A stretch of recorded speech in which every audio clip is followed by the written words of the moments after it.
Hola, buenas tardes. Bueno, bienvenidos a este congreso, a esta mesa que se llama Ambiente, Nutrición y Salud Perinatal. Vamos a tener hoy 3 expositores. El primero de ellos es el doctor Pablo Durán. El doctor Pablo Durán es médico, pediatra, recibido en la Universidad de Buenos Aires. Tiene un máster en periodismo, en comunicación científica y medioambiental de la Universidad de Barcelona. Es máster en epistemología e historia de la medicina, también de la Universidad de 3 de Febrero.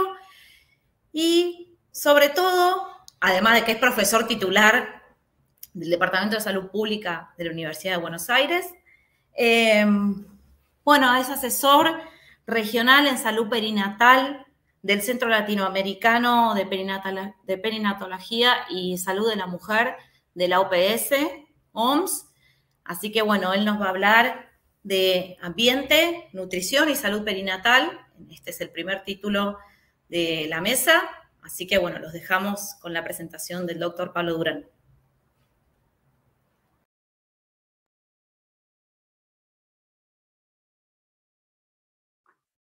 Es un gusto y un honor participar del primer Congreso Virtual Iberoamericano de Salud Ambiental y ante todo quisiera agradecer a las autoridades de la Sociedad Iberoamericana de Salud Ambiental, a las autoridades del Congreso y a los coordinadores y coordinadoras de la mesa por la invitación a participar en esta presentación. Como asesor regional en salud perinatal, en el Centro Latinoamericano de Perinatología, Salud de la Mujer y Reproductiva, de la Organización Panamericana de la Salud y Organización Mundial de la Salud, quisiera referirme en los próximos minutos a los aspectos vinculados a ambiente, nutrición y salud perinatal desde la perspectiva de los desafíos que estos componentes o estos conceptos tienen en la salud de la región de las Américas.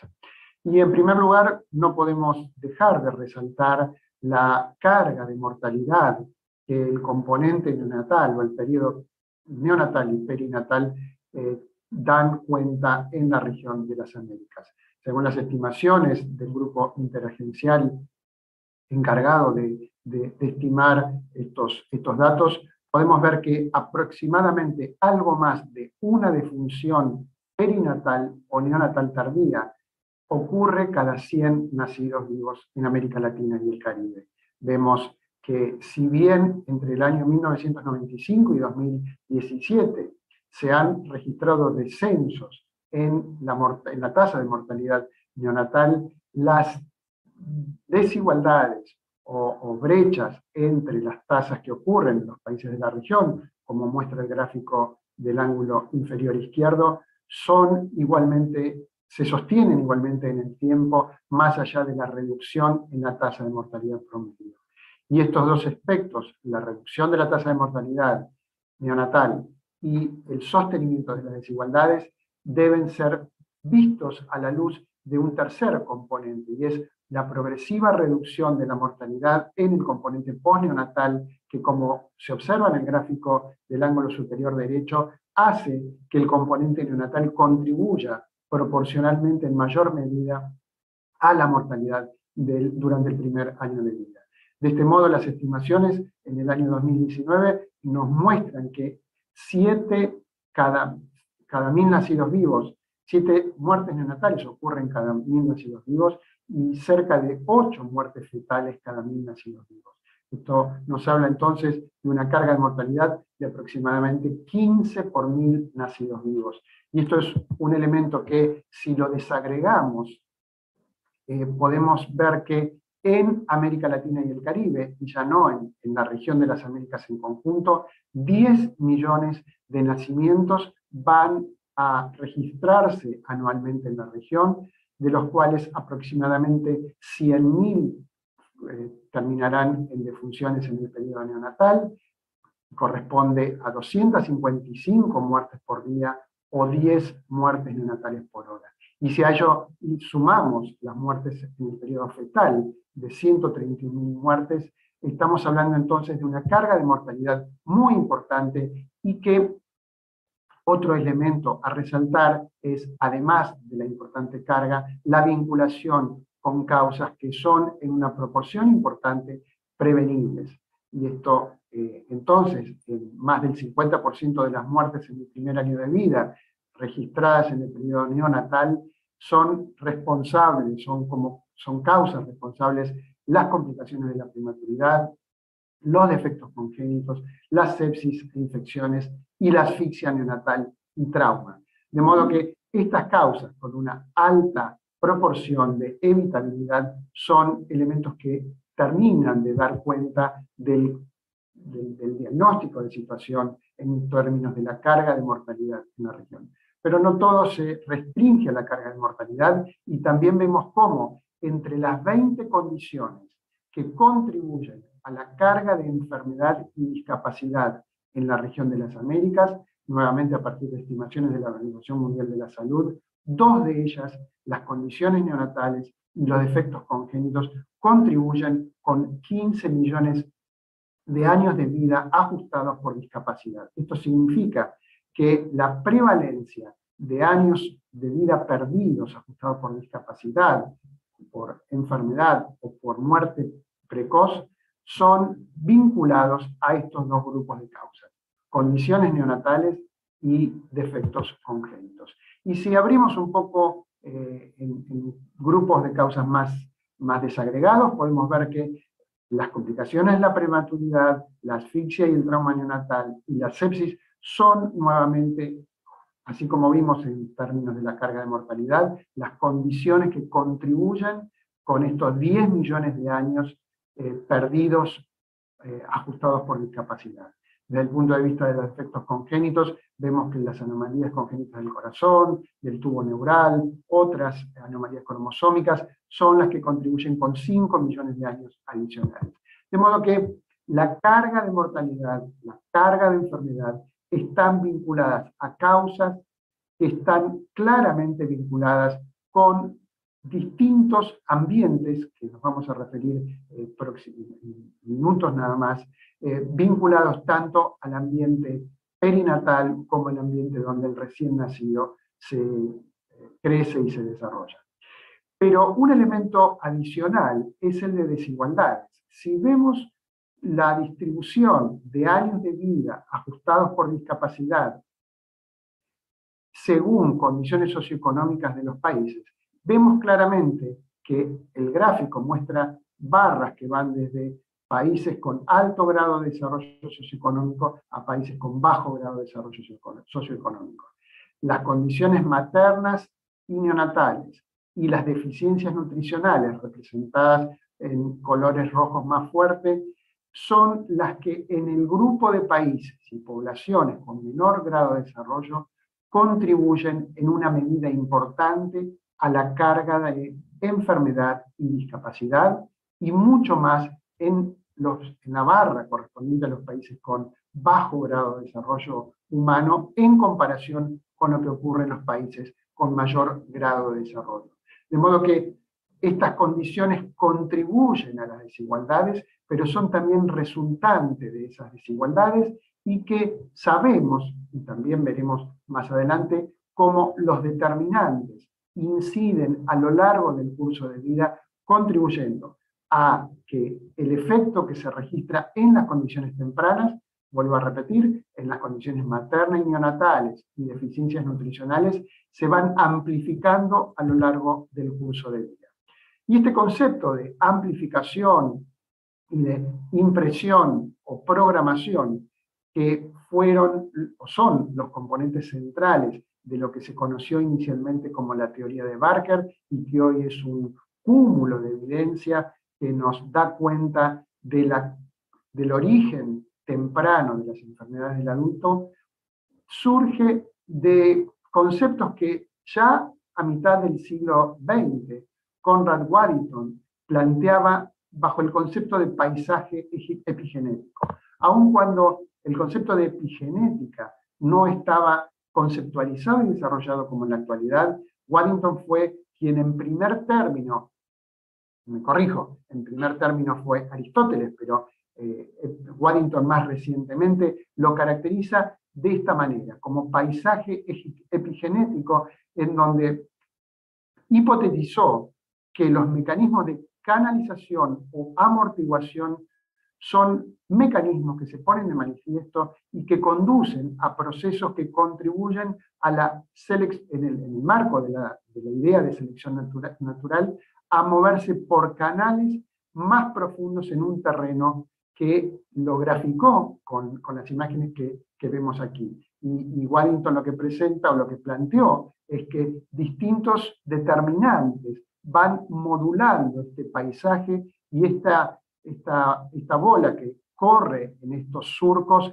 es reflejo del proceso de amortiguación o canalización del desarrollo, y en este gráfico en la parte inferior muestra cómo esos determinantes o los distintos factores que en ese momento no estaban claros y que la investigación en los distintos niveles ha permitido hoy conocer cómo distintos factores en momentos críticos modulan ese terreno, ese paisaje, para que se pongan en marcha mecanismos de adaptación y de canalización, y que Waddington planteó con el concepto de plasticidad, en donde, según esta teoría, células genéticamente similares, a partir de la observación de su diferenciación fenotípica, responde a factores ambientales, y que este proceso de canalización o plasticidad se refiere justamente a aquellos aspectos que están diametralmente opuestos en el proceso de desarrollo.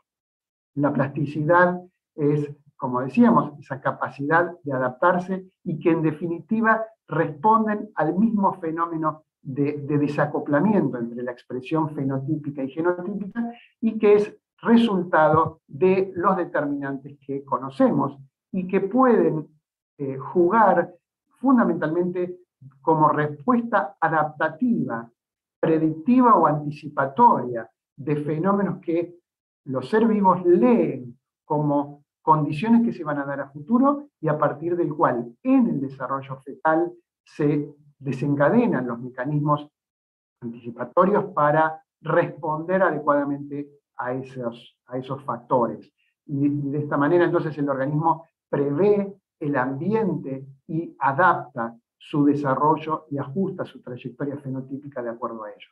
También existen mecanismos de adaptación inmediata, en donde ante noxas, ante injurias en el corto plazo, se desencadenan también respuestas adaptativas a corto plazo. Esta situación, entonces, en el marco del concepto de plasticidad y mecanismos epigenéticos, son los que hoy conocemos claramente como resultados perinatales que se van a expresar no solo en el momento perinatal, sino que van a tener implicancias en el curso de vida. Y estos determinantes, como hemos visto y como seguiremos a continuación analizando más en detalle, profundizan las condiciones de desigualdad que llevan a que estos determinantes en forma adversa desencadenen los mecanismos de adaptación en el marco de la plasticidad, y que van a afectar la salud y la calidad de vida, y que imprimen costos en distintos aspectos, en capital humano, en capital social y en capital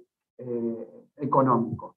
Entonces, esta imagen muy conocida, en donde podemos ver dos recién nacidos con la misma edad gestacional al nacer, pero que estuvieron, que debió el bebé de la izquierda responder a un ambiente adverso que determinó una restricción del crecimiento intrauterino, puede verse como fracaso, pero también puede verse como éxito, ya que es el resultado, la supervivencia, el resultado de estos mecanismos de adaptación que hicieron que sobreviviera, pero sobreviviera justamente, como decíamos recién, con un costo específico. Desde los conceptos de Waddington, como decíamos, del mediados del siglo XX a nuestra época, la evidencia científica ha crecido enormemente, y hemos llegado a una época en donde hablamos de ómicas, de genómica, transcriptómica, proteómica, microbiómica, en donde nos permite conocer en qué medida todos estos aspectos genéticos, de transcripción, de proteínas, de la microbioma, favorecen o no la programación perinatal, el desarrollo de condiciones que van a determinar no desde una manera causal, pero sí contribuyen a los procesos de programación de mecanismos perinatales que van a generar los canales y las características del desarrollo y de la salud de esos bebés. La revolución que ha permitido la metabolómica hoy en perinatología es absolutamente importante, y el microbioma y la microbiómica, ya sea del microbioma uterino, vaginal, intestinal del recién nacido y materno, van a tener efectos importantes. De modo que ya desde el ambiente perinatal, los aspectos que inciden en los resultados perinatales son muy importantes. Pero así como mencionábamos al comienzo, que la importante desigualdad en resultados perinatales no se circunscribe solamente a estos resultados.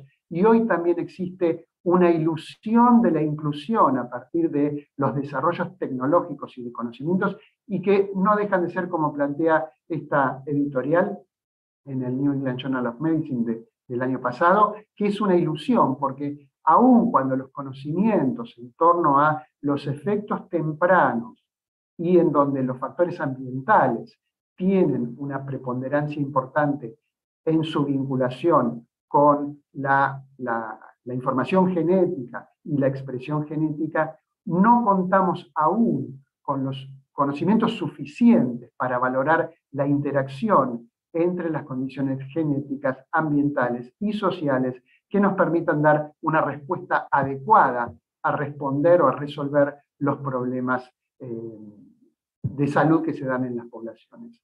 El cambio de paradigma desde una medicina o una salud que fuera igual y adecuada para todas las poblaciones fue progresivamente dando paso, a partir de la generación de conocimientos e información, a una medicina estratificada según condiciones de riesgo, y en las últimas 3, 4 décadas, el concepto, o 5 décadas, de factores de riesgo y la identificación de factores de riesgo ha permitido estratificar los conocimientos y las acciones según estos grupos de riesgo. Hoy la medicina personalizada, o el concepto de las 4P, ¿no? Por predictiva, preventiva, personalizada y participatoria, abre puertas de imaginación o de predicción muy importantes. Sin embargo, no podemos dejar de considerar que las desigualdades que antes mencionamos nos ponen, o a muchas poblaciones ponen, en situaciones desaventajadas en términos de esta medicina personalizada, en donde podemos conocer cuáles son las características y los factores genéticos que pueden incidir o que pueden verse influenciados por determinantes ambientales, sociales y de otro tipo. Entonces, conocer estos aspectos, los periodos de plasticidad adaptativa, en donde los factores ambientales, como decíamos anteriormente, el medio ambiente prenatal, en donde obviamente es el ambiente uterino, y si extendemos un poco más es la salud materna, y si extendemos mucho más es el ambiente donde esa mujer no solo cursa su embarazo, sino también ha recibido las influencias en el periodo preconcepcional, tienen influencias en el crecimiento fetal, y como hemos mencionado sucintamente, tiene implicancias en el desarrollo de enfermedades en el periodo inmediato, pero también durante la edad adulta. Este crecimiento fetal y este ambiente prenatal va a incidir claramente en la salud de la infancia, y cada uno progresivamente en las etapas sucesivas. Esto va a expresarse en el tamaño, peso y talla al nacer, en la talla adulta, en la composición corporal, en la fetalidad, en la fertilidad. Y vemos cómo entonces en el curso de vida cada etapa tiene implicancias en las etapas siguientes. Pero estos aspectos están atravesados por el concepto que mencionamos de plasticidad, en donde este mecanismo va a estar sujeto y a su vez va a modificar el control endocrinológico por la interacción entonces de los factores genéticos y los factores ambientales.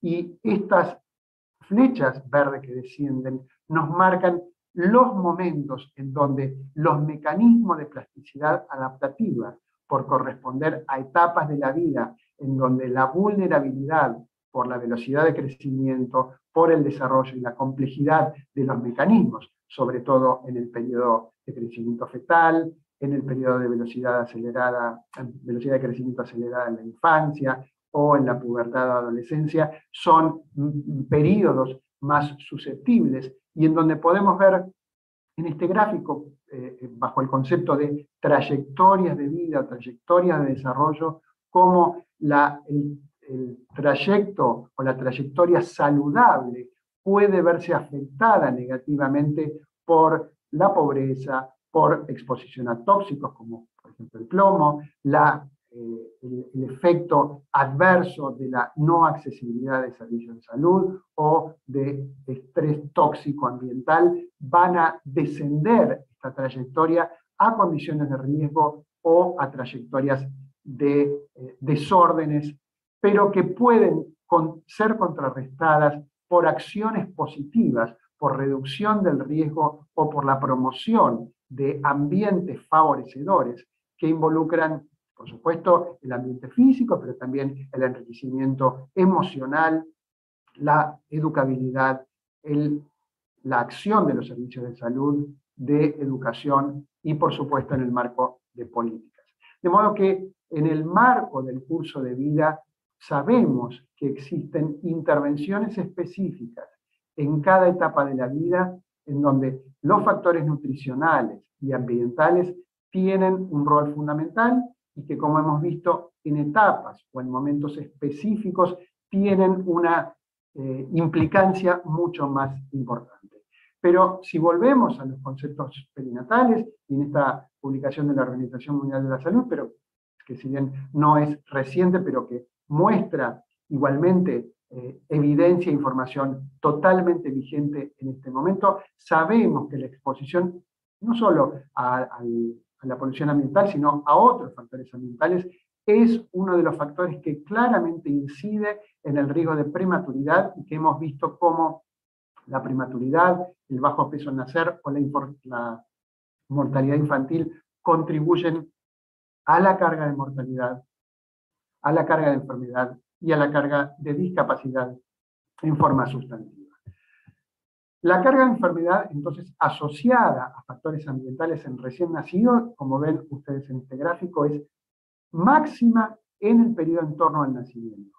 Vemos como entre el 50 y el 60%, según esta estimación que proviene de la publicación que antes mencionara, en términos de su contribución a los años de vida ajustados por discapacidad, corresponde, como decía, a un 55% vinculado o asociado a los distintos factores. Y estos factores vemos como, en primer lugar, debemos reconocer los factores, en 55-60% las lesiones y factores externos, pero en ellos claramente debemos incluir el acceso a agua potable, los factores ambientales, los efectos de tóxicos ambientales, por la vulnerabilidad que el recién nacido presenta o el periodo perinatal presenta. En segundo lugar, el promedio del efecto de los distintos factores en color gris. En color celeste, las infecciones, parasitosis o condiciones neonatales y deficiencias nutricionales. Y por último, las enfermedades no comunicables o no transmisibles. Pero claramente la nutrición, los factores ambientales y las infecciones son elementos sustantivos que contribuyen a la carga de enfermedad y discapacidad en el periodo perinatal. Y ahora entonces pasaríamos, habiendo presentado la situación regional en términos de la salud perinatal, la vinculación con los factores ambientales y su incidencia en el proceso de crecimiento y desarrollo, a cuáles son, en el marco de la perspectiva del año 2030, las metas y planes establecidos a nivel mundial y regional que enmarcan o orientan a alcanzar resultados esperados y a los cuales los Estados miembros, tanto bajo el mecanismo de Naciones Unidas, de la Organización Mundial de la Salud, como de la Organización Panamericana de la Salud, se encuentran enmarcados. Obviamente, los Objetivos de Desarrollo Sostenible, no solo en términos del Objetivo de Desarrollo Sostenible número 3, vinculado específicamente a salud y bienestar, sino aquellos vinculados a la situación nutricional y al hambre, al fin de la pobreza, a los factores ambientales, a las condiciones socioeconómicas, tienen una participación central. La Estrategia Global de Salud de Mujeres, Niños y Adolescentes, el Plan Mundial de Salud de los Recién Nacidos, el Plan Regional de Salud de Mujeres, Niños y Adolescentes, el marco de cuidado cariñoso y las normativas en torno a transformar el cuidado de recién nacidos prematuros, pequeños y gravemente enfermos, todos estos marcos hacen énfasis en el periodo perinatal y en el abordaje de los determinantes, entre los cuales la situación nutricional y los factores ambientales son centrales. Los objetivos y metas que se plantean, tanto desde los Objetivos de Desarrollo Sostenible como de los planes que aquí pueden ustedes observar, se resumen en estas tres frases de sobrevivir, prosperar y transformar.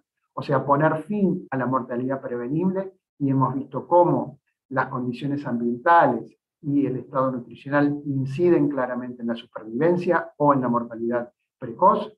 El prosperar, la salud y el bienestar en todas las etapas de la vida, y en donde el periodo perinatal es uno de los prioritarios, y el concepto de transformar, de ampliar entornos propicios, y estos entornos propicios son tanto entornos físicos, socioeconómicos como políticos. Entonces, la erradicación de la pobreza, la garantía de la totalidad de que los niños completen la educación, la eliminación de la violencia, la discriminación y las condiciones ambientales adversas, como la falta de acceso universal al agua potable o al saneamiento, son los aspectos que involucran o están involucrados en el objetivo de transformar. Entonces, el Plan de Acción Regional de Salud de Mujeres, Niños y Adolescentes plantea como principios la equidad, la participación comunitaria, la acción multisectorial, y particularmente en este aspecto, en el marco de la perspectiva de derechos, igualdad y género, es que nos vamos a referir a continuación, porque ya hemos hablado acerca del enfoque de curso de vida y de la rendición de cuentas. Las líneas estratégicas que el plan plantea son contar con entornos normativos transformadores. Esto implica entonces una acción firme, interinstitucional e intersectorial en torno a contar con normas que aseguren los aspectos que antes mencionábamos, que permitan proteger la salud y el bienestar universal de forma efectiva y equitativa para todas las mujeres, niños, niñas y adolescentes, con acceso equitativo a servicios de salud y con sistemas de información que permitan claramente mostrar las brechas y permitir incidir en la reducción de estas brechas. Pero como decíamos, el marco del cuidado cariñoso o nurturing care considera que las acciones limitadas a sectores o ámbitos únicos no tienen el mismo resultado que si se interviene en forma integral, y aquí vemos cómo la adecuada nutrición, el cuidado responsivo de las familias, la seguridad en el hogar, las oportunidades para la educación y el desarrollo temprano y la salud concurren en este proceso, en donde por supuesto que los niños, las familias y las personas están en el centro, que requieren de capacidades de los cuidadores primarios, pero que requiere de comunidades empoderadas, de servicios que apoyen y de políticas que favorezcan y faciliten estos logros. Y ello entonces implica que los socios y los actores desde los distintos sectores concurran y lograr los resultados en torno a la salud perinatal, a la nutrición y al efecto del ambiente en el curso de vida, no puede lograrse sin la concurrencia, como vemos en esta porción de la gráfica, del sector de agricultura, de nutrición, de trabajo, de finanza, salud, medio ambiente, protección de la infancia, educación y protección social. Y esto entonces marca la necesidad de que los organismos bilaterales, los gobiernos, el mercado, las entidades académicas, filantrópicas, la sociedad civil con una participación activa, los medios y las organizaciones multilaterales concurran al logro de estos resultados. Y esto entonces involucra, más resumidamente, que la legislación, las políticas y planes, las guías, protocolos, recursos y accesibilidad de la población al cuidado y la participación activa de las comunidades puedan ser actores claves en este proceso. De modo, y para cerrar entonces esta presentación, en términos del logro de las óptimas condiciones de salud, crecimiento y desarrollo en el periodo perinatal, en vinculación específica con los factores nutricionales y ambientales, nos pone en alerta en cuanto a que las desigualdades e inequidad todavía siguen siendo altas y un desafío a abordar, que existen tiempos, ventanas de oportunidad y actores clave en este proceso, y como veíamos, la gestación, las condiciones de salud previo a la concepción en la mujer, pero fundamentalmente a lo largo del curso de vida, reconocen momentos críticos, ventanas de oportunidad y actores claves, pero que también la estructura institucional y las intervenciones fragmentadas no contribuyen al logro de los resultados esperados. Por ello es que es necesario, desde la información oportuna y con lentes de equidad, poder diseñar, implementar y evaluar intervenciones integradas e integrales que involucren a los distintos actores, porque el periodo perinatal particularmente es, podemos decirlo, como un periodo silencioso, porque no es observable los mecanismos que rápidamente en esta presentación intenté demostrar, pero que tienen implicancias, como vimos, a lo largo del curso de vida. Y ello, por tanto, es responsabilidad de todos y de cada uno, y cada sector, cada ámbito y cada componente de la sociedad, incluidas las familias, las entidades sociales, pero también académicas y científicas, tiene una responsabilidad fundamental en dar visibilidad y en generar mecanismos que permitan responder a estos desafíos. Y para finalizar la presentación, quisiera resaltar esta frase con la cual inicié, y es que las condiciones perinatales adversas son la expresión de desigualdad e inequidad, pero al mismo tiempo son causa de mayor inequidad en el curso de vida. Por lo tanto, abordar los determinantes, y específicamente los determinantes ambientales y nutricionales en el periodo perinatal, van a contribuir a permitir ejercer los derechos y contribuir a incrementar el capital humano y el capital social en el mundo, y particularmente en la región de las Américas. Muchas gracias.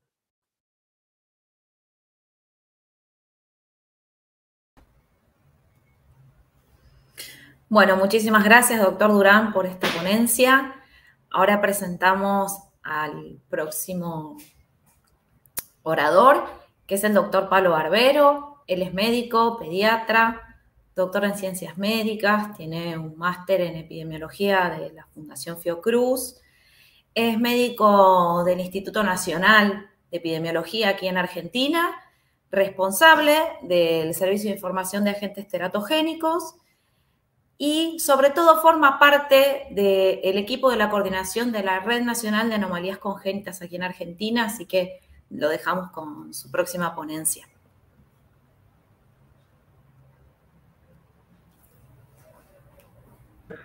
Hola, yo soy el doctor Pablo Barbero y esta clase se refiere a agentes ambientales y anomalías congénitas. Yo trabajo en la Red Nacional de Anomalías Congénitas, RENAC, que depende del Instituto Nacional de Epidemiología, JARA, dependiente de la LIS Malbrán. Bien, vamos a ver los diferentes mecanismos etiopatogénicos que pueden estar involucrados en la relación entre la exposición de agentes ambientales y la ocurrencia de anomalías congénitas.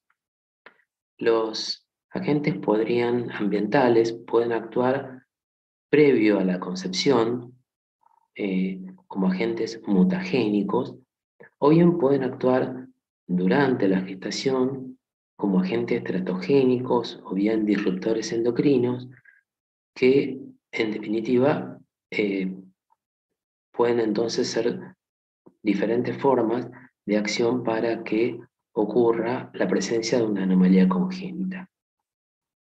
Entendemos como anomalía congénita toda anomalía estructural o funcional identificable o presente ya al nacimiento, aunque a veces no esté manifiestamente detectable, digamos, ¿no? Por ejemplo, puede haber un problema como retrasos cognitivos por exposiciones prenatales, pero que no sean identificables al momento del nacimiento, aunque el origen sea prenatal. Eso lo incluimos también dentro de lo que es una anomalía congénita, además de, por supuesto, las malformaciones, por ejemplo. Bien, vamos a ir viendo un poquito cada uno de estos entonces mecanismos. Por un lado decíamos, previo a la concepción, las exposiciones preconcepcionales, los agentes mutagénicos pueden actuar sobre las gónadas, sobre los ovarios, sobre los testículos, previo a la concepción, y producir una alteración en el material genético, por ejemplo, una alteración en la secuencia del ADN. Entonces, diferentes agentes mutagénicos, como las radiaciones ionizantes y diferentes agentes químicos, pueden alterar o afectar las gónadas, producir una alteración en la secuencia del ADN, y por lo tanto podríamos esperar que eso provocara alteraciones en el material que secundariamente se manifieste como una enfermedad genética de novo, ¿no? Por el aumento en la tasa de mutación espontánea. Por ejemplo, la ocurrencia de acondroplasia o de otras enfermedades por mutación espontánea, por ejemplo, como la enfermedad de Noonan u otras entidades que sabemos que ocurren por mutación espontánea. Bien, este tipo de eventos, a través de estudios epidemiológicos, no se han evidenciado. También se han realizado otro tipo de estudios evaluando este posible mecanismo, digamos, de acción preconcepcional, y es la situación de personas, niños, adolescentes, jóvenes expuestos a quimioterapia y que tiempo después de haber recibido la quimioterapia, años después, han tenido descendencia, y se ha evaluado qué ocurre en la descendencia de esa gente que previo a la concepción había recibido drogas que son mutagénicas, y aún también muchas veces no solo drogas, sino también radiación como radioterapia. Y los estudios en general de la descendencia de las mujeres expuestas, previo a la concepción por supuesto, no mostraron mayor frecuencia de enfermedades cromosómicas, enfermedades monogénicas o malformaciones en general. Bien, o sea que esto, si bien es un mecanismo que es posible, en principio los estudios epidemiológicos, los datos empíricos, no lo han demostrado claramente.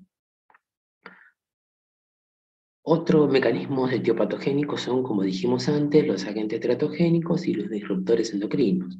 Los agentes teratogénicos son agentes físicos, químicos, biológicos, es decir, un grupo heterogéneo de agentes que, actuando sobre el embrión, pueden producir una anomalía congénita.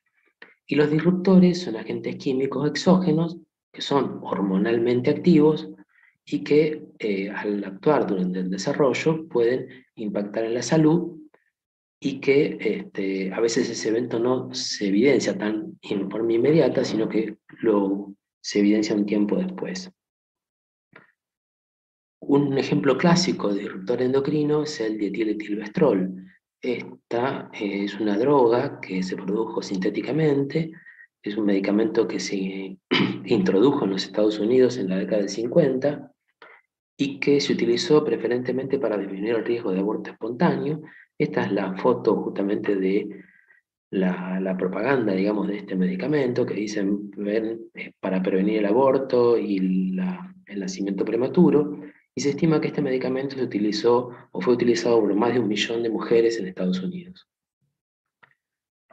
Y ya entonces, a principios de la década de 70, el medicamento se sacó del mercado porque se vio que en la descendencia de mujeres que habían estado expuestas a este medicamento ocurrían una serie de eventos como estas alteraciones que tenían que ver entonces con la acción, digamos, de esta sustancia hormonalmente activa en la descendencia de las mujeres que lo habían consumido durante el embarazo. Y otro evento adverso que también se vio era la mayor frecuencia de adenocarcinoma de células claras de vagina en la descendencia, o sea, en las hijas de mujeres que habían utilizado este medicamento durante el embarazo. Este es un ejemplo claro de un agente, de un disruptor, ¿no? De un disruptor endocrino. Como ejemplos de agentes teratogénicos, quizás el más conocido es el mercurio, y el mercurio proviene de diferentes fuentes, que lo que hace es que la principal forma de contaminación que nos ocurre a los humanos es el consumir alimentos que tengan metilmercurio, fundamentalmente los peces, ¿no? Que tienen metilmercurio, y los peces que son los últimos en la cadena alimenticia, que son, por ejemplo, los que están acá en la parte más alta, digamos, de la concentración, son los que tienen una mayor cantidad de este metal, y entonces son entonces a partir de los cuales puede haber una mayor probabilidad de ocurrencia de intoxicación. La enfermedad de la embriopatía por mercurio se conoce como enfermedad de Minamata porque en el sur de Brasil, de Japón, en una bahía del sur de Japón, una fábrica tiraba mercurio al mar y bueno, se empezaron a reportar algunos casos en la década del 50, al fines de la década del 50 se estableció la relación causal y fíjense, después de bastante tiempo, recién se cerró la eliminación o se dejó de tirar mercurio al mar. Bien, esta enfermedad entonces de Minamata, el problema es que el feto es mucho más sensible, eso puede hacer que haya exposición a mercurio, por ejemplo, en una población, no haya síntomas de intoxicación en los adultos por mercurio, sin embargo, puede haber embriopatía por mercurio. Y la embriopatía tiene que ver con diferentes problemas, sobre todo neurológicos, problemas cognitivos y alteraciones motoras en muchos casos. Otro agente claramente teratogénico es el plomo. Hay diferentes fuentes de exposición, aunque se está tratando de que esto disminuya, pero sigue habiendo una exposición a este tipo de agente.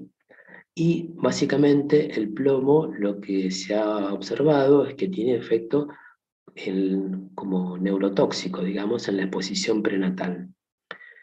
Y la exposición, lo que se ha observado, yo acá puse algunos resúmenes de diferentes estudios, que lo que mostraron es cómo la mayor concentración de de plomo, lo que está asociado es a déficits cognitivos en la descendencia.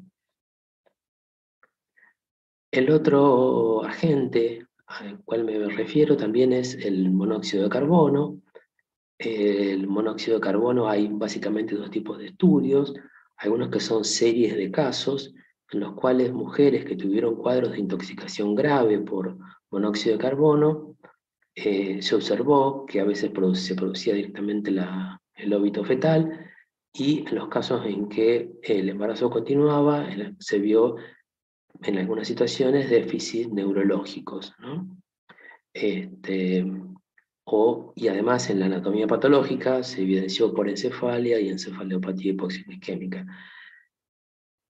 Estos tipos de datos provienen de reportes de casos, es decir, gente que se intoxicó en forma grave por monóxido y los eventos que fueron observados, pero no de estudios epidemiológicos. Los estudios epidemiológicos que se realizaron con monóxido fueron del tipo de estudios ecológicos, es decir, se compararon datos, sobre todo en Estados Unidos y en Canadá, de zonas, por ejemplo, con mayor concentración de monóxido de carbono, comparado con zonas con menor concentración de monóxido de carbono. Y se comparó, por ejemplo, la prevalencia de prematurez en una región con alta concentración frente a prematurez en otra región. Son estudios, digamos, que no pueden establecer estrictamente una relación causal, pueden establecer una orientación de esa relación. Y en estos estudios de tipo ecológico, lo que observaron fue bajo peso, prematurez y en algunos casos CIB y estenosis pulmonar. Pero se necesitan un poco más de estudios para, bueno, tener evidencias de que esto es así. Y el último agente al cual me voy a referir es el glifosato. El glifosato es un herbicida que se introdujo en la década del 70.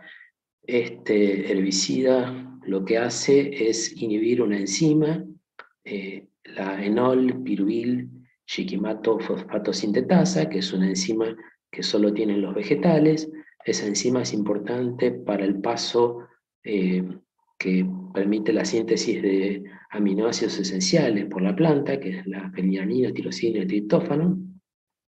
Entonces, al inhibir esa enzima, lo que ocurre es que no se forman esos aminoácidos esenciales y la planta muere. Y lo que se ha hecho en forma de ingeniería, digamos, de genética, es generar plantas modificadas, cultivos de maíz, trigo, algodón y muchos otros, modificados genéticamente, que son resistentes al glifosato y que entonces lo que permiten es que un campo con esos cultivos resistentes al glifosato, al utilizar esta sustancia lo que hace es destruir al resto de la maleza que está alrededor del cultivo y que quede solo el cultivo. Bien, y a partir de esto, la población, como esto es muy utilizado, también nos exponemos a través de la exposición del medio ambiente, el agua, el suelo y los alimentos. A partir entonces del amplio uso de esta sustancia en nuestro país y en muchos países del mundo, se iniciaron estudios de investigación y estudios epidemiológicos sobre este agente.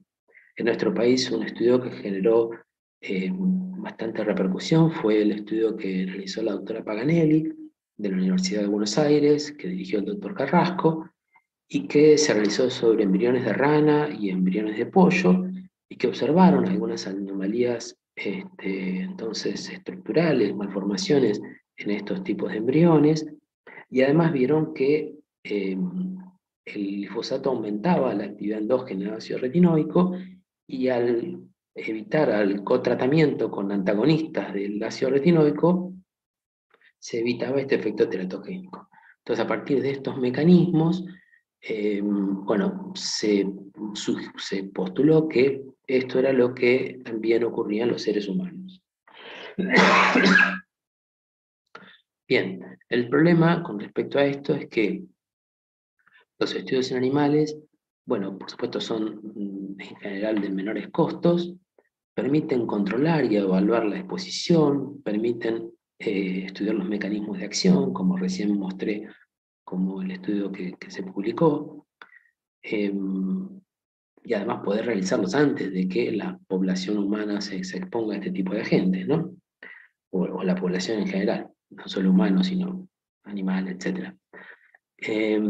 La debilidad es que no podemos muchas veces extrapolar esa información necesariamente lo que ocurre en el humano, por diferentes factores, y ya ha ocurrido, por ejemplo, de falsos positivos o falsos negativos en lo que es estudios experimentales y en algunos modelos animales y lo que ocurre en el ser humano, ¿no? Por ejemplo, misoprostol y talidomida fueron medicamentos que no mostraron en varias especies animales efecto teratogénico, pero en el humano fueron teratogénicos, o al revés, agentes que fueron teratogénicos en animales, por ejemplo las benzodiazepinas o el Bentectin, que fueron teratogénicos en animales, pero en algunos modelos animales, pero no en humanos. Bien, y a partir de esto se empezaron a realizar, o se realizaron estudios epidemiológicos, estudios de tipo ecológico y estudios de casos y controles. Los estudios ecológicos son semejantes a lo que ya comenté, por ejemplo, para monóxido de carbono, es decir, se compararon zonas con mucha superficie sembrada y utilizando mucho agroquímico con zonas donde se utilizaba poco agroquímico o nada de agroquímico, y entonces se comparó, por ejemplo, la frecuencia de problemas de anomalías congénitas. O estudios directamente de casos y controles, en donde se evaluó, por ejemplo, recién nacidos con malformaciones, con anomalías congénitas, y se evaluó si había antecedentes de uso de agroquímicos con recién nacidos sanos y si había también exposición a este tipo de agentes. El problema con respecto a los estudios de casos y controles, lo que muchas veces ocurre como dificultad es que la exposición es lo que muchas veces es difícil de evaluar, ¿no? Porque en varios estudios lo que se ha hecho es la autorreferencia al uso de agroquímicos. Y frecuentemente los padres de un chiquito que nace con un problema congénito tienen un sesgo en lo que es la información, y lo mismo ese sesgo existe para quien hace la investigación, ¿no? Con lo cual hay que tener cuidado en ese tipo de estudios. De los estudios para agroquímicos o pesticidas, digamos, que es un grupo por supuesto bastante heterogéneo de sustancias, y que incluyen glifosato, se han establecido algunas relaciones, algunos estudios han encontrado relación con anomalías musculoesqueléticas, defecto del tubo neural, genito urinario, cardiovascular, pero la realidad es que no hay en principio un cuadro de embriopatía asociada, por ejemplo, al glifosato, y los estudios no son consistentes en lo que es la relación de cierta malformación específica y el uso del glifosato. Acá yo les muestro diferentes estudios epidemiológicos que incluyen el uso de glifosato, y ustedes ven que en varios estudios no dan significativas la relación, digamos, causal. No hay, y varios estudios son de casos y controles, hay también estudios ecológicos o estudios transversales, pero salvo algunos estudios que están marcados con negrita, son los que mostraron una asociación estadísticamente significativa. Es llamativo que al menos más de un estudio lo que encuentran es asociación con autismo, ¿no? Con un espectro autista. Y también algunos investigadores lo que han referido es que coincide el aumento en la frecuencia de autismo con el aumento del uso de este tipo de agroquímicos. Es algo que se necesitan mayores estudios para poder realmente, bueno, decir que esto es así. Y también en nuestra región se han realizado estudios con el tema de glifosato en relación a anomalías congénitas, y bueno, algunos estudios no encontraron y otros encontraron una asociación en relación a este tipo de eventos. Bueno, y ya finalmente, para terminar, es importante tener presente que cuando pensamos en investigación, pensamos muchas veces en la hipótesis nula, ¿no? La hipótesis nula consiste en que no existe una relación entre el factor de riesgo y el evento. Y el investigador, su tarea central es rechazar la hipótesis nula, y ese es el trabajo. Pero la hipótesis nula es la que se considera por defecto, digamos, ¿no? Uno tiene que tratar de rechazar esa hipótesis nula en toda investigación. En investigación, en principio, no existe asociación hasta que se demuestre lo contrario. Esto es el criterio que utiliza el investigador. Ahora, en salud pública, las cosas son diferentes. La Ley Nacional del Ambiente establece un principio precautorio y dice este principio que cuando haya peligro de daño grave o irreversible, la ausencia de información o certeza científica no deberá utilizarse como razón para postergar la adopción de medidas eficaces en función de los costos para impedir la degradación del medio ambiente. Es decir, que el criterio no puede ser el criterio de la investigación científica el que utilicemos en salud pública. Y aún podría uno dar un paso más y hablar de un principio reparatorio, porque la realidad es que ya sabemos que hemos alterado el medio donde vivimos, ¿no?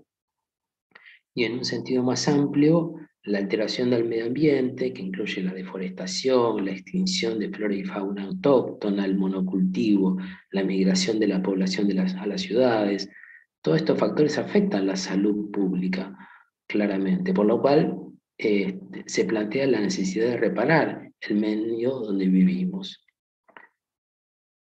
Bueno, nada más. Muchas gracias.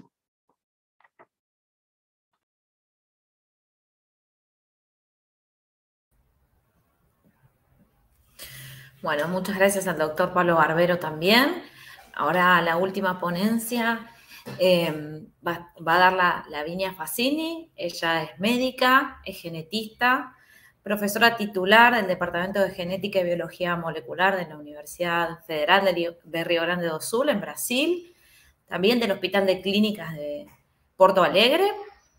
Bueno, ella es coordinadora también del posgrado de Genética y Biología Molecular. Y bueno, trabaja en este campo, ¿no? De la vigilancia y la prevención de anomalías congénitas. Así que la genética poblacional, la teratogénesis, así que vamos a escuchar su ponencia. Adelante, Lavinia. Y gracias. Bom dia a todos. Eu sou a professora Lavínia, da Universidade Federal do Rio Grande do Sul, Brasil, e hoje vou falar para vocês, então, fatores de risco ambientais para anomalias congênitas na América Latina, oportunidades de prevenção.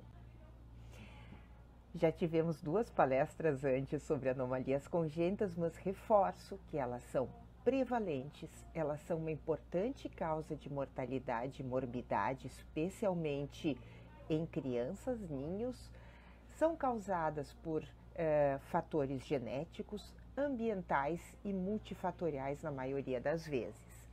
E países de baixa e média renda, onde se encontra boa parte da América Latina, estão em maior risco.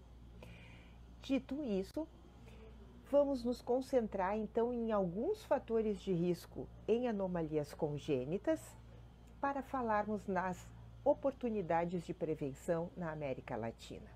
Eu coloco aqui uma lista dos principais fatores de risco de anomalias congênitas reconhecidos na espécie humana. Então, primeiro, em azul, já estão os fatores ambientais no sentido mais estrito, que o Dr. Pablo Barbero falou logo antes de mim: poluição, pesticidas, radiação e outros. Eu vou me deter um pouco mais, talvez em fatores mais ou menos conhecidos, como deficiência de ácido fólico, consumo de álcool e tabaco, índice de massa corporal, obesidade, doenças crônicas maternas, especialmente o diabetes, fatores como idade materna, acima de 35 anos, abaixo de 18 anos, uso de algumas medicações, infecções congênitas e, para juntar todas elas, finalmente, nível socioeconômico. Então, o fator que eu vou menos me deter é a fortificação por ácido fólico, porque dentro dos fatores nutricionais é um dos mais conhecidos e que diversos países já usam estratégia de fortificação de ácido fólico. Vejam, esse é um artigo publicado pelo grupo do Estudo Colaborativo Latino-Americano de Malformações Congênitas já em 2010, ou seja, mais de 11 anos atrás. Então, que o ácido fólico previne anomalias congênitas, isso todos sabemos. As grandes questões agora são: qual é o espectro de anomalias congênitas que podem ser prevenidas? Então, Defeitos de tubo neural são os mais clássicos, cardiopatias congênitas, fendas orofaciais se conhece, mas talvez haja outras anomalias com menor frequência ou com menor impacto que também sejam beneficiadas. A questão de doses seguras e especialmente qual é a dose e estratégias de suplementação em diferentes países, esse é um ponto a ser discutido. O Brasil, por exemplo, tem a fortificação do ácido fólico em farinhas, mas é uma população que come menos pão do que outros países. Nós comemos mais arroz e também as doses utilizadas são diferentes de outros países como Argentina, Chile e Uruguai. São doses menores. Então, esses fatores, na verdade, são a pauta atual das políticas públicas de fortificação de ácido fólico. Continuando na questão de nutrição, consumo de álcool na gravidez é uma espécie de malnutrição. Então, o que sabemos sobre o álcool é que a principal causa de atraso cognitivo em países ocidentais. E não se conhece a dose inferior segura, ou seja, pessoas diferentes têm metabolismos diferentes, têm fatores de suscetibilidade diferentes ao consumo do álcool e, portanto, é verdade que ainda que boa parte dos estudos epidemiológicos tenham dificuldade em mostrar efeitos com doses mínimas, nós não conhecemos qual é essa dose mínima segura. Não havendo benefício no uso do álcool, a orientação é a abstenção do seu consumo durante a gravidez. O que nós sabemos, por outro lado, é quais são as consequências esperadas da exposição do álcool durante a gravidez no cérebro. Então, é conhecido um fenótipo ou uma característica comportamental com problemas como impulsividade, alterações de humor, hiperatividade, problemas de adaptação social. É um diagnóstico difícil, mas é mais prevalente que o autismo, até 5%, dependendo do país. E por que eu digo do país? Porque depende dos hábitos de consumo de álcool por mulheres e também de outros cofatores que nós vamos comentar mais adiante, mas um deles é a nutrição. A prevenção primária, então, é a abstenção do uso de álcool, não se conhece a dose inferior segura, mas existem possibilidades de prevenção secundária e por isso é importante falarmos sobre isso. A dieta materna e infantil, em alguns estudos, especialmente suplementação de colina, parece ser um fator protetor. O outro fator protetor não envolve tratamentos farmacológicos ou nutritivos, mas o diagnóstico precoce com intervenções de atendimento especializado se mostram como o melhor fator protetor para as manifestações. Aqui também, de novo, alguns dos fatores protetores estão envolvidos o cuidado dessas crianças em ambientes estáveis, em tratamentos psicoterapêuticos e atenção de famílias estruturadas, mesmo que não seja a família biológica. Então, de novo, aqui nós podemos ver como que os fatores socioeconômicos podem contribuir nessa suscetibilidade não só ao consumo de álcool, mas sim aos efeitos do álcool durante a gravidez na prole. Aqui eu peço desculpas, essa tabela está um pouco pequena, mas continuando no tema da nutrição, o índice de massa corporal aumentado, especialmente obesidade, tem se mostrado como um fator independente importante na ocorrência de diversas anomalias congênitas graves, especialmente anomalias do sistema nervoso central, anomalias cardíacas congênitas, malformações gastrointestinais e genitais.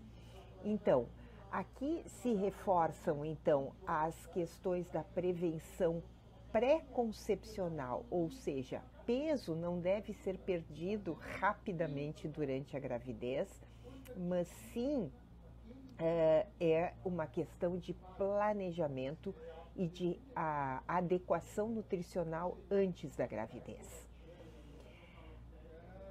Mais adiante, então, relacionado então à questão da obesidade e índice de massa corporal, mas como um fator independente, nós temos também o diabetes materno, levando à embriopatia diabética. Então, o que nós sabemos? Mulheres diabéticas têm 2 a 3 vezes mais chance de ter filhos com anomalias congênitas. Alguns grupos populacionais têm maior risco de ter diabetes. Defeitos de tubo neural e mortalidade perinatal aumentada. A prevenção, novamente, reforçamos planejamento pré-concepcional, dieta, atividades físicas, alguns suplementos como o ômega 3 e mesmo o uso farmacológico ou de insulina. A idade materna. Idade materna há risco tanto acima de 35 anos, com anomalias cromossômicas numéricas, por exemplo, que são a mais frequente, mas também perda gestacional, aumento de infertilidade. Sabendo-se então que a prevenção ela vem através de planejamento familiar, planejamento pré-concepcional, diagnóstico pré-implantacional, muitas vezes, diagnóstico pré-natal também e planejamento da família. A idade materna inferior a 18 anos está mais relacionada a algumas anomalias congênitas como defeitos de parede abdominal. Mas qual é o problema implicado aí? A alta prevalência de gravidez na adolescência em alguns dos nossos países. Então, se sabe que em países de menor renda, as gestações iniciam mais cedo na vida reprodutiva das mulheres e terminam mais tarde. Então, o que observamos? Observamos que algumas mulheres ou alguns grupos familiares começam muito cedo e tem os 2 tipos de risco. Tem o risco da idade materna jovem e o risco materno da idade avançada na mesma irmandade. Fármacos teratogênicos. Algumas características, especialmente aqui eu vou me referir ao Brasil, mas que podem ser extrapoladas para outros países. O Brasil, particularmente, tem uma alta prevalência ainda de hanseníase, ou em inglês leprosy, ou talvez em alguns países da América Latina ainda conhecida como lepra. É uma doença endêmica aqui e com uma prevalência relativamente alta, só perdendo para a Índia em número de casos novos. A talidomida, que é um teratógeno clássico que levou à identificação do primeiro fármaco com efeito teratogênico, causando defeitos graves de membros, principalmente nos anos 1950, final e início dos anos 1960, ela é utilizada não no tratamento, da doença, mas no tratamento de algumas complicações autoimunes. Considerando a prevalência alta, que é uma doença que atinge particularmente pessoas com menos acesso a recursos de saúde, que chegam a graus mais tardios e elevados de comprometimento, há uma exposição muitas vezes inadvertida ou uso incorreto da talidomida. E aqui eu coloco junto o que eu coloquei ali como problemas adicionais, que é a automedicação, mesmo sendo uma medicação controlada, há um compartilhamento em famílias que têm mais do que uma pessoa afetada, ou às vezes até pessoas que não são afetadas, mas que acabam tomando a medicação por diversas razões. O misoprostol, ele está relacionado especialmente ao uso em diversos países, mas no Brasil, onde a interrupção da gravidez, o aborto não é legal, ele é um crime ainda, em tentativas voluntárias. O uso incorreto do misoprostol em etapas da gestação precoces, não acompanhados de outras intervenções farmacológicas, leva a gestações que continuam após o uso do misoprostol e que podem causar anomalias bastante graves também, especialmente neurológicas. As infecções congênitas. Aqui entramos num ponto de também infecções que causam anomalias congênitas e que tem uma distribuição muito variável nos diferentes países ao redor do mundo. Essa sigla chamada STOR-XZ se refere a infecções que sabidamente causam anomalias nas crianças, nos fetos expostos. Sífilis, toxoplasmose, rubéola, citomegalovírus, herpes e mais recentemente então o vírus Zika, que ficou conhecido em todos os nossos países. Zika é uma situação interessante, aqui eu vou me encaminhar já para os meus últimos slides para usar como exemplo de várias situações. Zika é uma das infecções que depende de vetor para transmissão. E a distribuição do vetor, que é o Aedes aegypti, principalmente, está muito relacionado a mudanças climáticas e aquecimento global. Também está relacionado com a destruição de florestas. Então, o Aedes aegypti é um mosquito que originalmente tem uma distribuição mais restrita em florestas e que depois se adapta rapidamente à urbanização descontrolada. Tanto que atualmente o Aedes aegypti é um mosquito urbano. Ele gosta de aglomerações, ele gosta de água estocada, parada, e gosta de lixo, basura. Tá? Então, é um vetor que se adaptou a populações urbanas desorganizadas. Tá? E também ele é um vetor, um mosquito que gosta de temperatura quente. Ele fica ativo acima de 19 graus. Entretanto, essas mudanças climáticas têm mostrado que é um vetor que vem se distribuindo cada vez mais aqui na América do Sul, né, cada vez mais para baixo, para regiões de clima mais temperado. Além do que, nós sabemos, estudando adaptações, isso não é nenhuma novidade para qualquer pessoa que trabalhe com ecologia em genética, a capacidade de diversos organismos se adaptarem a novas condições. Tá? Então, na verdade, há uma preocupação crescente com uma distribuição cada vez maior de vetores com relação ao Zika. Tá? Não só para o Zika. No Brasil, nós temos observado a reemergência de diferentes outros patógenos e infecções que eram geralmente raras e limitadas a regiões muito mais relacionadas a florestas ou áreas mais selvagens, que essas infecções estão se espalhando e ficando cada vez mais presentes em populações humanas dentro dessa questão de que, destroem-se as florestas, diminui o nicho ecológico desses patógenos e não necessariamente leva ao desaparecimento deles, mas leva a uma pressão de eles se adaptarem a outros ambientes também e aumentando então a possibilidade, o spillover, ou seja, também de se tornarem infecciosos para humanos.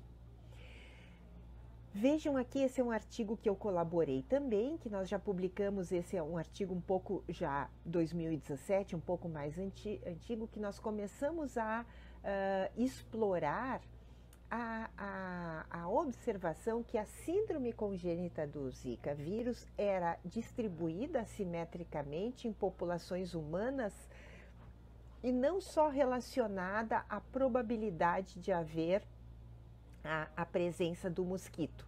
Então, havia diferenças na distribuição da síndrome congênita, ou seja, uma coisa é a distribuição da infecção Zika e outra é a distribuição dos efeitos sobre o feto da presença da mesma infecção.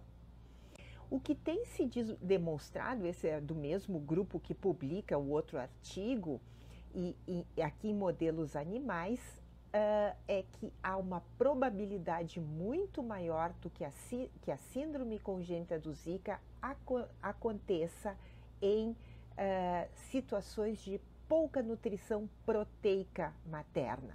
Ou seja, consideremos, agora vamos falar pessoas ou mulheres grávidas, se tivermos um número X de mulheres grávidas e o mesmo número de mulheres Y grávidas infectadas pelo mosquito, a probabilidade de que seus filhos nasçam afetadas pelo Zika vírus vai ser, com as consequências morfológicas, vai ser maior nos grupos de mulheres com menor nutrição e aporte proteico. Isso depois começa a ser demonstrado em diferentes outros artigos, eu mostro aqui para vocês, onde as questões socioambientais se demonstram como um fator importante não só na probabilidade de ser mordido pelo mosquito e de contrair, portanto, a doença Zika, mas de que, em passando a barreira placentária, e o vírus passa a barreira, de acometer adversamente o feto, tá? Então, vejam que aqui nós estamos falando dos desfechos da microcefalia ou dos defeitos neurocomportamentais, e, de novo, aqui microcefalia ou a síndrome congênita do Zika. Então, fatores socioambientais são importantes também nas consequências da infecção para o feto. Então, aqui eu chego ao meu último slide nos meus 20 minutos, agradecendo a vocês e com as seguintes frases finais. Cuidar do planeta é também prevenir anomalias congênitas. Combater iniquidade social é prevenir anomalias congênitas. Até logo e muito obrigada.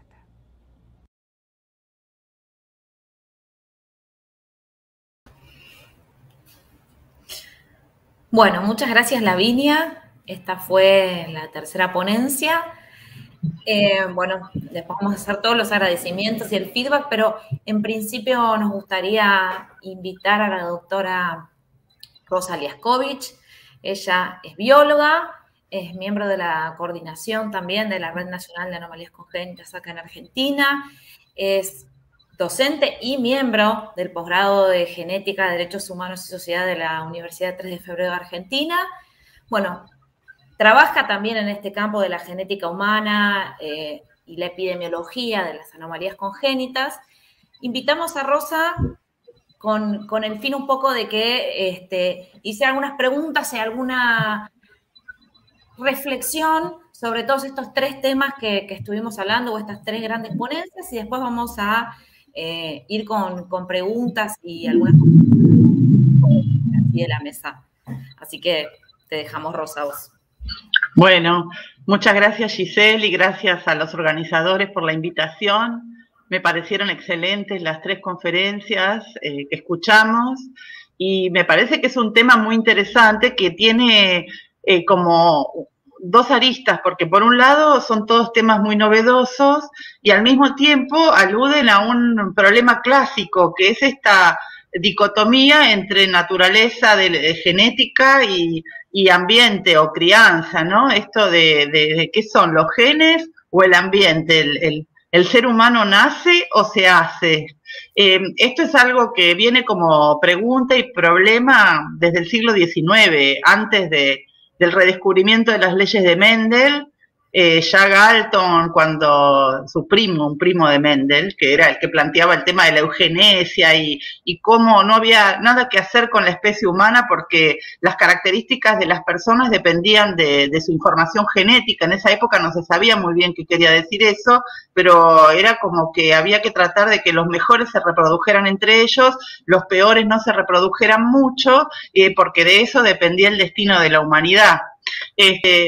Bueno, esas miradas reduccionistas aún en el siglo XX y con los descubrimientos de la biología molecular muchas veces siguen insistiendo también en este rol fuerte de los genes para determinar con fuerza las características ya sea de la diversidad humana como de la, digamos, diferencias entre lo patológico y lo normal. Por otro lado, hay también una corriente que hace más énfasis en los factores ambientales, ¿no? El peso de la degradación del planeta, de los factores del medio ambiente, de todas las noxas a las que estamos expuestos, que parecería que tienen per se una influencia unívoca, ¿no? Y entonces, bueno, también es difícil de explicar la heterogeneidad que uno ve a nivel geográfico o entre grupos poblacionales. Entonces, bueno, esta es una tensión que existe entre si es el ambiente o es lo genético y, bueno, cómo siempre nos llama la atención, nos advierte, digamos, este tipo de temáticas, cómo tenemos que ser muy cuidadosos a la hora de analizar los datos en función de uno u otro componente. Este es un comentario, y para terminar, el otro comentario que quería hacer tiene que ver con el aporte de un sanitarista argentino que se llama Mario Rovere, que él mencionaba la importancia de pensar el concepto de equidad desde tres componentes, ¿no? Porque la equidad es un concepto muy amplio que a veces nos resulta difícil de operacionalizar, de medir. Entonces él sugiere que hay un elemento que es el acceso a la información, o sea, la equidad en el acceso a la información. Que todas las personas puedan saber cuáles son las sustancias del ambiente que pueden ser nocivas y puedan llevar a cabo sus prácticas individuales de protección frente a esos ambientes. Eso sería el acceso a la información, no solo de la población, sino también de los equipos de salud, para saber qué sustancias indicarles como protectoras o hacer que la población no consuma porque pueden ser de riesgo, ya sea para anomalías congénitas como para cualquier evento de salud adverso. Por otro lado, Rovere habla del acceso a la protección, o sea, es una dimensión más poblacional, ya no es la información que yo tengo que tener. Por ejemplo, si pensamos en anomalías congénitas, saber una mujer que tiene que consumir comprimidos vitamínicos de ácido fólico si desea prevenir los defectos del tubo neural. Ese sería el acceso a la información. El obstetra, saber que se los puede indicar de manera preconcepcional y la mujer que los puede consumir.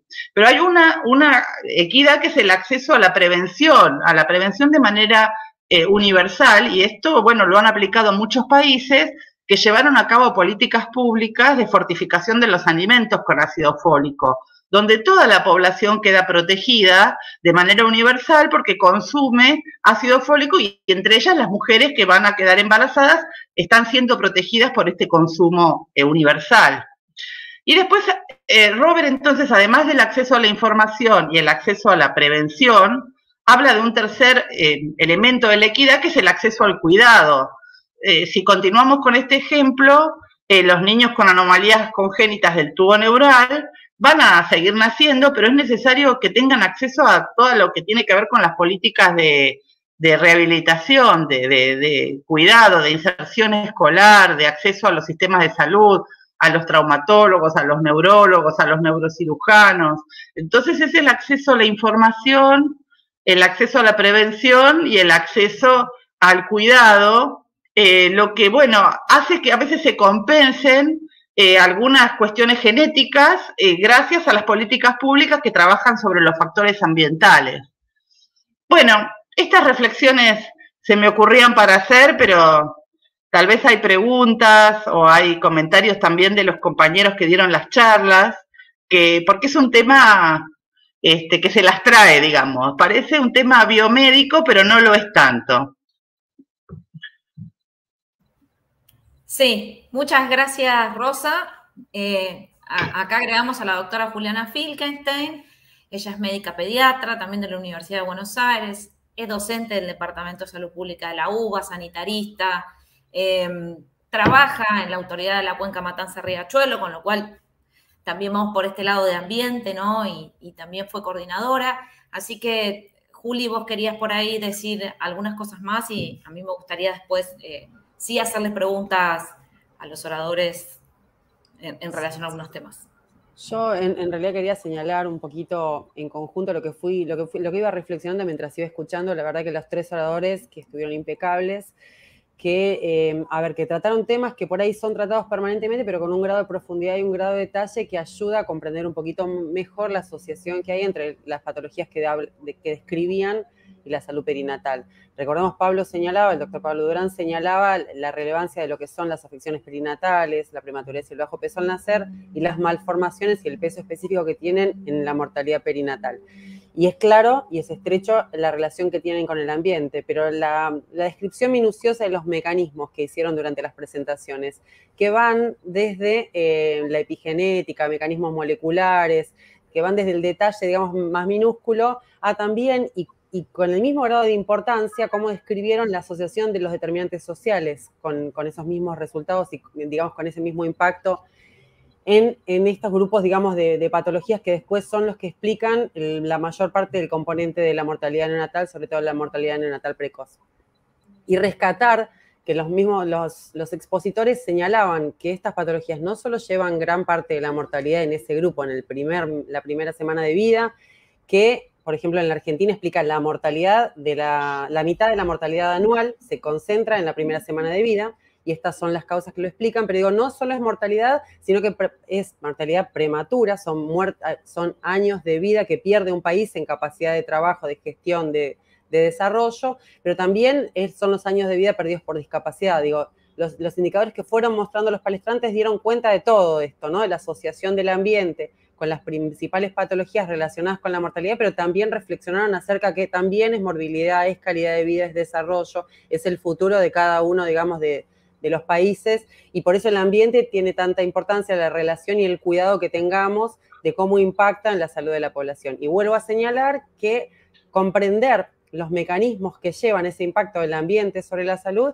ayuda a entender que van desde lo chiquitito, vuelvo a decir, desde los desarrollos nuevos que hay en la comprensión de la epigenética, los mecanismos estresores y cómo eso redunda en el material genético, que todavía a mí me queda mucho por comprender el asunto, pero digo, me parece que es un abanico enorme donde ir comprendiendo cada vez más, hasta comprender, documentar y pasar en blanco sobre negro cómo la inequidad, las desigualdades, las distintas realidades, la vulnerabilidad y la pobreza se transforman también, en traducción en el material genético. Entonces, todo esto me parece que es importante a la hora de comprender cuál es nuestra situación para pensar y planificar las próximas estrategias que van desde la reducción del riesgo, desde la prevención del riesgo, pero también, como señalaba Rosa hace un ratito, identificar precozmente el daño para poder actuar sobre ese daño y, en todo caso, remediar el daño una vez que esté instaurado. Decíamos desde el principio, el ambiente condiciona las malformaciones, el material genético condiciona la frecuencia de anomalías congénitas, y el ambiente también condiciona eventualmente cierto grado de prematurez, cierta frecuencia de esa prematurez está relacionada con el ambiente. Bueno, nosotros igual como agentes interesados en el asunto y trabajadores, digamos, de la salud ambiental de cada uno de sus componentes, además del ambiente, nos preocupa también la respuesta que deba dar el sistema a esa situación. Digo, es importante identificar el ambiente como problema y trabajar sobre el ambiente para que deje de ser un problema, pero también es nuestra obligación trabajar sobre la capacidad de respuesta del sistema de salud, que va, como decía Rosa, desde la información, desde el acceso al sistema, desde la facilidad y que sean amigables los efectores de salud, pero de alguna manera lo que no podemos detener antes, mientras el riesgo ambiental pueda actuar sobre las poblaciones de riesgo, es nuestra obligación actuar, aunque sea por lo menos después, tener la vista preparada, poder identificarlos a tiempo para poder dar una respuesta adecuada y oportuna.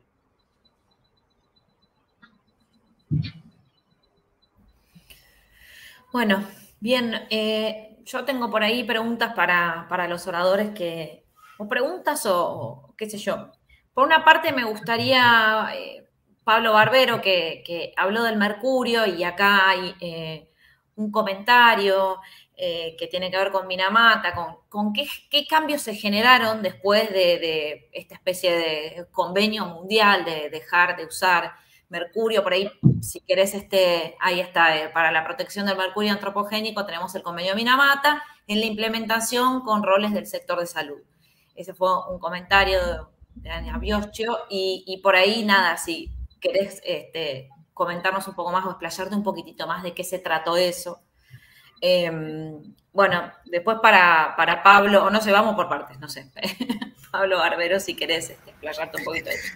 Sí, en realidad lo que, bueno, tiene que ver con el tema de disminuir el tipo de exposiciones, ¿no? A eso se está refiriendo.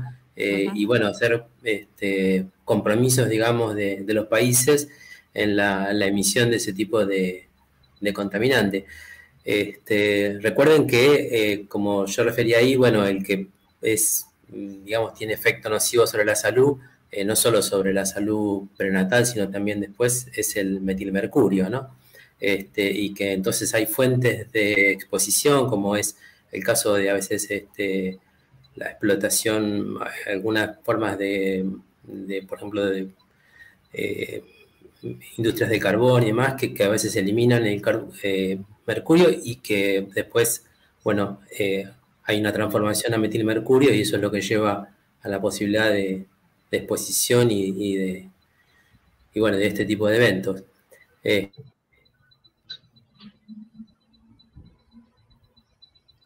Como que se cortó, ¿no? Sí, parece que se cortó Pablo.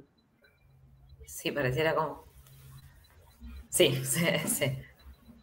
Bueno, ahí se cortó Pablo. Bueno, a ver si lo recuperamos. Bueno, si no, mientras tanto, voy a hacer una reflexión que me pareció, o sea, me pareció interesantísima. Ahí está, Pablo, volviste. Ahí está. Nada.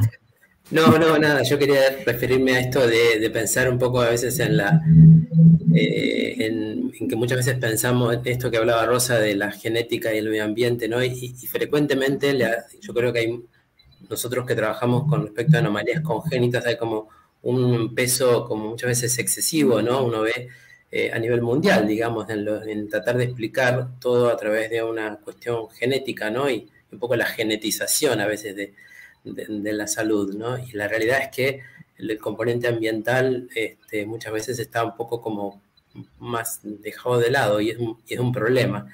Y también me pareció interesante cuando Pablo habló de la hipótesis de Barker, ¿no? De la exposición prenatal. Quienes trabajamos con anomalías congénitas pensamos en la exposición prenatal y el evento inmediato, las formaciones, pero por ejemplo el tabaco está asociado a fisuras orales, pero al mismo tiempo produce prematurez y después produce obesidad en el chico más grande y después está asociado a problemas cardiovasculares. Es decir, que esa exposición ambiental tiene muchos eventos y bueno, me parece que es muy interesante también pensarlo desde ese lugar, ¿no? Bien, gracias, Pablo.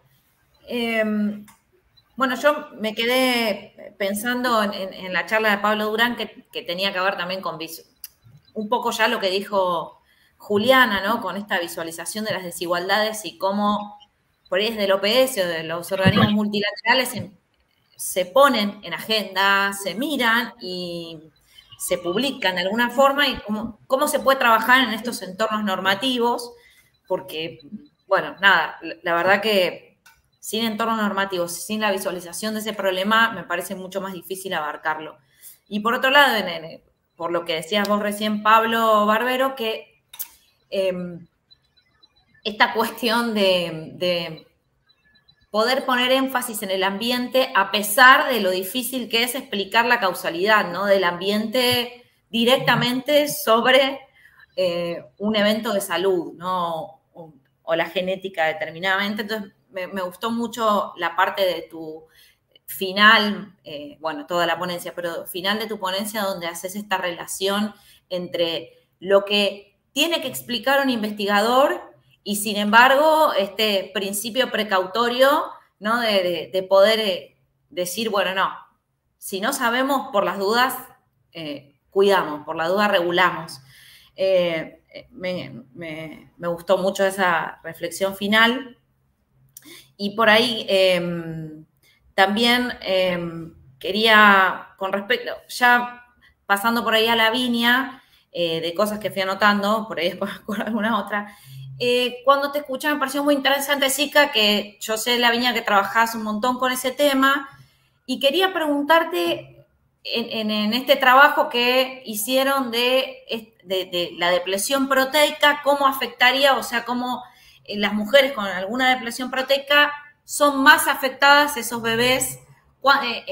¿Qué probabilidad más encontraron o qué asociación encontraron entre esta depresión proteica y que se afecte más al niño con el síndrome congénito por Zika?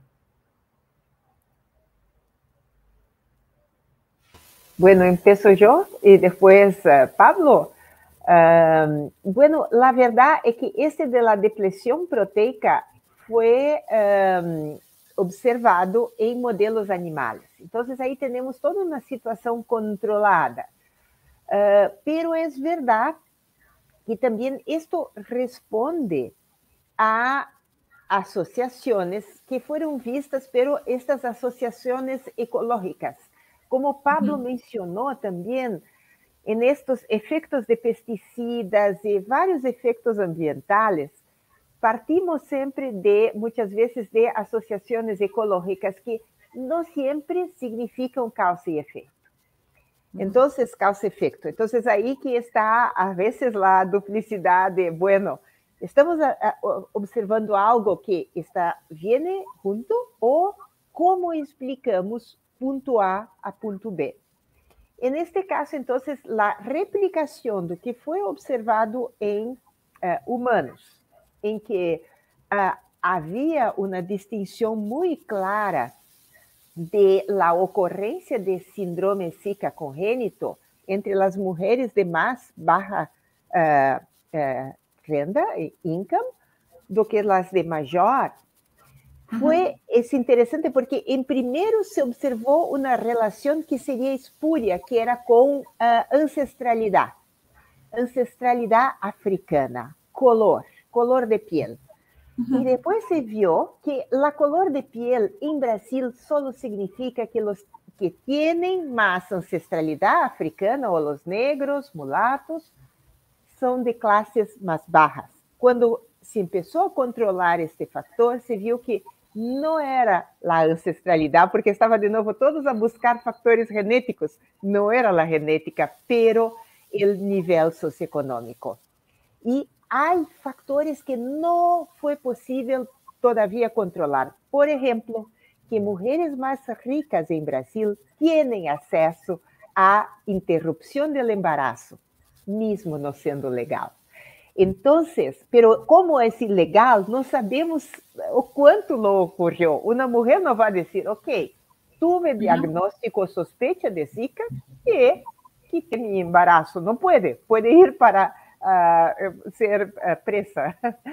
Sí, entonces, sí. Ahí que estos modelos animales que empezamos tienen ahora a ver, pero es un conjunto de evidencias cada vez más fuertes que una nutrición bien equilibrada, y ahí, bueno, ácido fólico es uno, pero también el contenido proteico, porque parte de la obesidad que vemos no es aporte excesivo de proteína, pero sí de carbohidrato. Entonces, este balanço estamos todavía empezando a entender cuáles son los mecanismos de acción en el desarrollo fetal. Sabemos, y ahí casi termino también, es la cuestión de la epigenética, porque se observa muy bien incluso trabajos clásicos de individuos que pasaron por las grandes hambres, o sea, as fomes durante o período de la Segunda Guerra Mundial, em países escandinavos que têm todos os registros controlados. Hijos de mulheres que tinham desnutrição e falta de aporte proteico e vitamínico, depois, quando maiores, tinham mais probabilidade de problemas de metabólicos, de síndrome metabólica, ellos com maior índice de massa corporal, mais problemas incluso cardíacos y así por diante. Bueno, disculpame, hablé más. Y ahí me diste por ahí ¿están haciendo ustedes estudios prospectivos de estas mujeres que cursaron con PICA en el embarazo y están haciendo el seguimiento de los niños? El seguimiento de niños que ahora tienen 5 años y tenemos grupos, cohortes que siguen estos niños en distintas partes de Brasil. Muy bien, bueno, muchas gracias. Pablo. Sí, gracias, no podía abrir el micrófono. Sí, una reflexión, porque es cierto lo que plantearon, creo que Juliana y también Giselle, de cómo se vinculan los aspectos más biológicos o fisiológicos o fisiopatológicos con los aspectos de política, de implementación.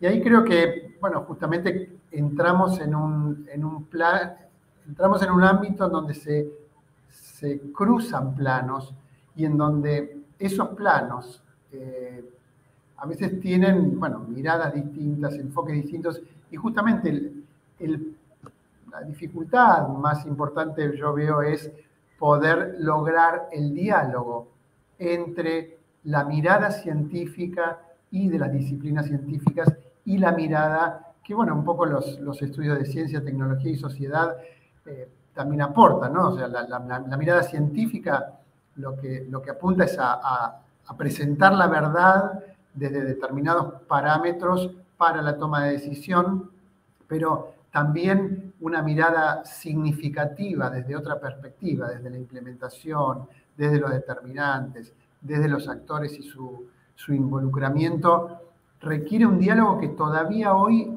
a nivel mundial, no está totalmente saldado. Entonces, seguimos muchas veces hablando desde miradas compartimentalizadas, y por eso yo al final de la presentación hablaba de la fragmentación institucional y sectorial. Creo que el punto es fortalecer el diálogo real entre los distintos ámbitos y las distintas miradas, y un último comentario, la participación también de la comunidad y de la sociedad activamente, y no a través de la voz de la ciencia o de la voz de los tomadores de decisión. Creo que de esa manera, y esto progresivamente, y sobre todo en los aspectos ambientales, se va viendo, pero todavía falta mucho por trabajar en términos de construcción de ciudadanía, y no solo ver estos temas como un problema ambiental o científico o técnico, sino un problema también de ejercicio democrático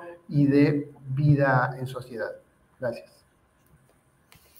Bueno, muchas gracias, Pablo. La verdad que les quiero agradecer un montón a todos los expositores, a Rosa, a Juliana, que me ayudó también con esta mesa. Y la verdad que nada, vuelvo a decir que fueron súper interesantes, que se los dije por el chat interno, que les agradezco, pero la verdad que este congreso que fue a pulmón, así tratando de hacer todos y aportar todo lo mejor que pudimos, la verdad que interesantísimo, me encantó compartir esta mesa con ustedes, muchas gracias por estar, y nada, por el nivel, esta discusión. Quedan los videos colgados en YouTube, así que después les vamos a pasar el link para que puedan tenerlo. Nada, muchísimas gracias, chicos, a todos. Muchas gracias. Gracias a ustedes por la invitación. Gracias a todos. Sí. Bueno, nos vemos, espero nos encontremos.